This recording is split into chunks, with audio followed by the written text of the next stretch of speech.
Welcome to another segment of the word for today. And the word for today is circumcision. Yes. Genesis 17:10 and 11 tells us, "This is my covenant which ye shall keep between me and you and thy seed after thee. Every man child among you shall be circumcised, and ye shall circumcise the flesh of your foreskin, and it shall be a token of the covenant betwixt me and you." Covenants are known to be validated by blood. Therefore, as God was calling out a people to represent him to the rest of the world, he instituted something that would identify them as his. It is interesting that this sign was in an area not for the public's eye. This was more for the people who received it than for those who didn't. Circumcision was a private matter between the one being circumcised and God, even though it was a requirement for entrance into the then family of God. It must be noted that while only men were circumcised, a man's circumcision would cover his family as he was the head of his family. But like all good things, the act of circumcision was becoming more treasured than the meaning.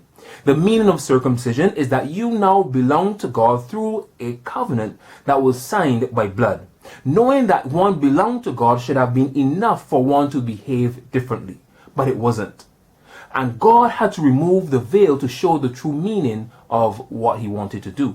Deuteronomy 30 verse 6 says, "And the Lord thy God will circumcise thine heart and the heart of thy seed, to love the Lord thy God with all thine heart and with all thy soul, and that thou mayest live." Does that sound familiar? Yes, the law of love. God's intention was to enter a relationship with man that would change him for the better. Impact point. Follow this. Circumcision of the foreskin is an act of man directed by God. Circumcision of the heart is an act of God by the permission of man. Circumcision of the foreskin as a covenant between man and God has ended, but circumcision of the heart continues and is only done by invitation. That is, we have to invite God in for him to do it. Paul made a very interesting statement in 1 Corinthians 7:18 and 19. He says, "Is any man called being circumcised? Let him not become uncircumcised. Is any called in uncircumcision? Let him not be circumcised." Circumcision is nothing, and uncircumcision is nothing but the keeping of the commandments of God. Paul is saying the point that circumcision or uncircumcision makes no difference. What makes the difference, Paul is declaring, is abiding by the law of love.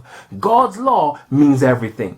Paul therefore proclaims in Galatians 5 verse 6, "For in Jesus Christ neither circumcision availeth anything, nor uncircumcision, but faith," Paul declares, "which worketh by love."